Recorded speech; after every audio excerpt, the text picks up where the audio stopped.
Good morning guys. Good morning mga garotay. For today's video, nandito na naman ako sa aking kitchen. Naghihiwa ng mga lamas. Kasi magtinulang isda ako ngayon.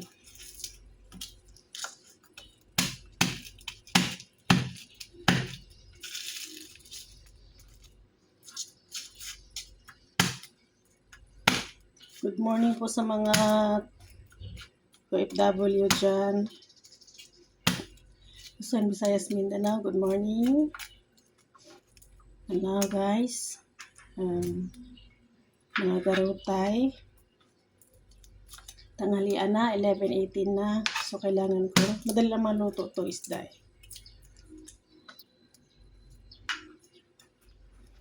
Lagyan ko ng kalamunggay. With malunggay na to siya. Yan, tanghalian namin. Kailan ko naka-live na naman mga garots kasi alam niyo na medyo busy ang daanan. Busy ang linyahan. Kaya ayan.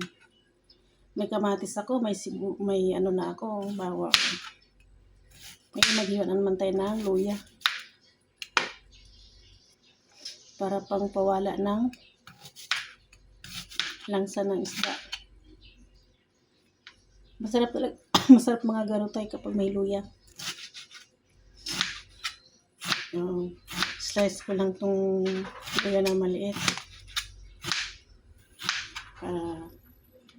Sarap-sarap ang ating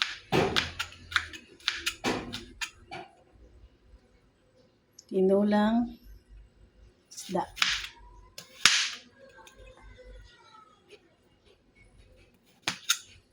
Yan mga garotay. Diyos ko, kati naman ang ilong ko.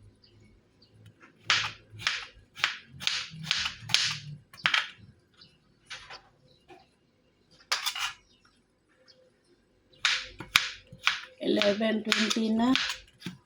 Madali lang ang oras.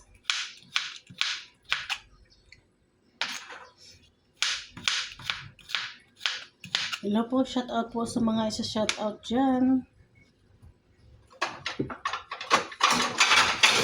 Hindi ko na kayo ma-shout out ng isa-isa.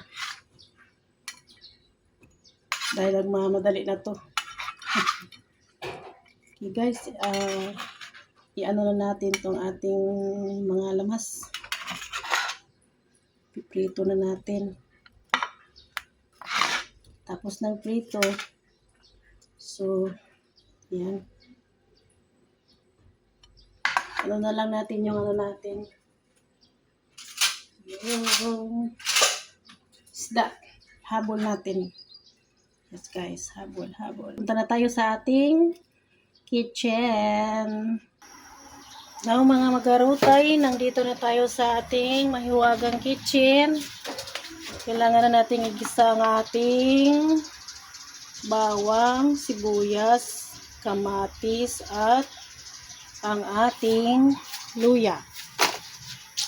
Isahan na natin sa ating bawang.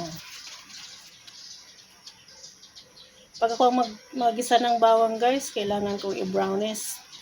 Kung kayo ba, kung mag-isa kayo ng bawang, brownies ba? Mas maganda kasi ang brownies, no?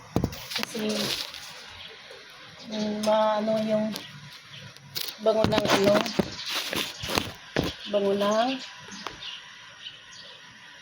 bawang. Ayan guys, magluto na tayo. Isahan na natin ang ating pagluluto. Unahin natin ang ating bawang.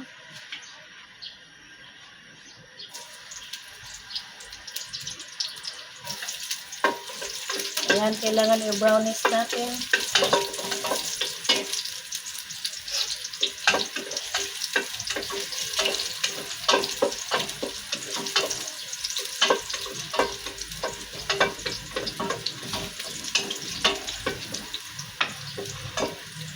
Ngayon guys, isunod natin ang ating luya.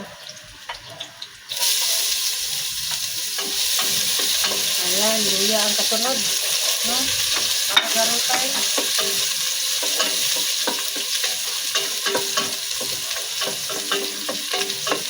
Ayan mga kagarutay. Bango na ang luya at saka ang bawang. Kasi nagbaw na ang bawang.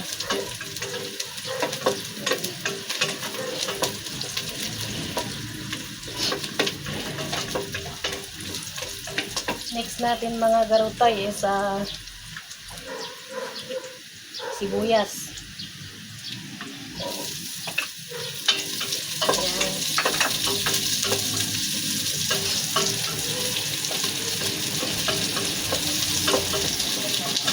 Kailangan natin imikos-mikos natin ang ating sibuyas at saka ang ating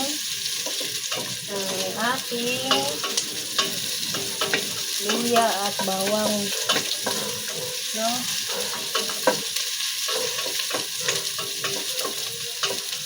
Now guys, is next kamatis. Masarap to. Tignan natin.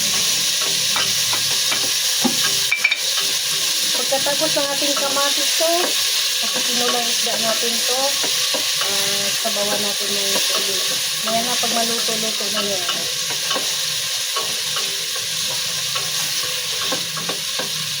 Ayan.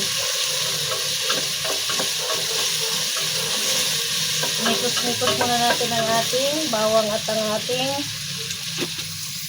mga sangkap natin. Ayan guys.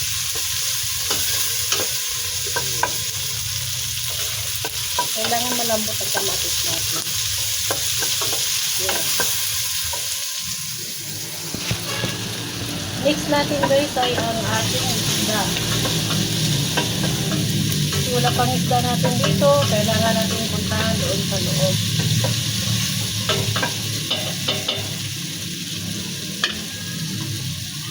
Now guys, magsabaw na ako ng natin.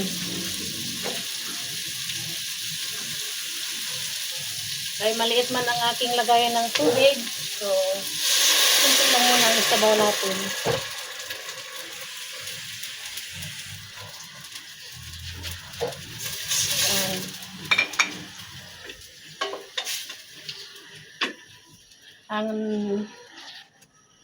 And then napakuluin natin siya. Kailangan makulo ang ating O, dadagan pa yan ng sabaw guys. Kaya mag-alala. So, kukunin natin ang ating isda. Now guys, nandito na ang ating isda. Sarap ang sabaw nito. Natin, ilagay na natin sa ating pinakuluang mga sangkap. Ayan guys.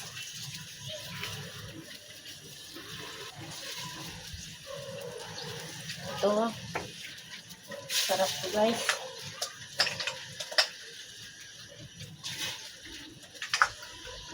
Ayan. Oh, init. Now, lagyan natin ng maraming sabaw.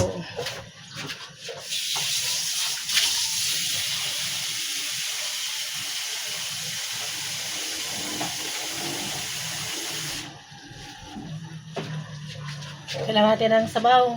Ito na ang sabaw. Ito na nilagyan ko. Malinis naman to. Hindi naman to madumi. Oo guys. Ayan. Tapos mamaya guys, kukuha ako ng dahon ng malunggay.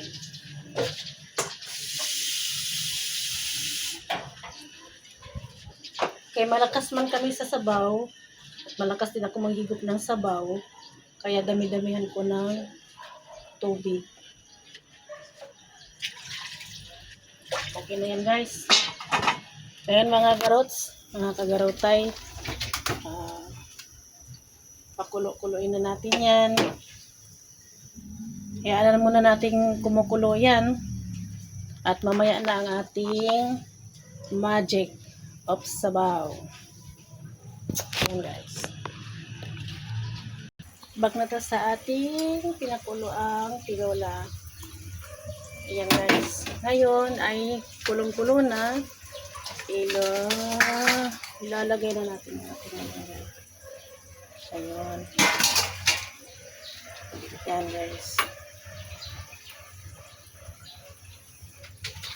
Hindi lang natin itagal ang ating malunggay. Kailangan na natin patayin ang ating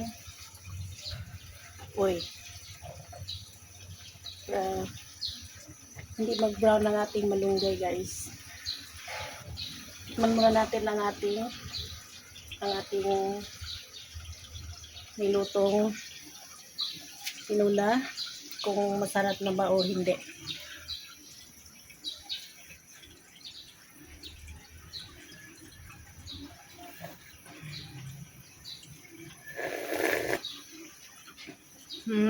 Sarap na. Ang sarap-sarap mga guys. Ayan. Ayan, natapos na rin ang ating tinulang isda. Thank you sa inyong panonood. Please like and share na lang po sa aking video. Bye-bye.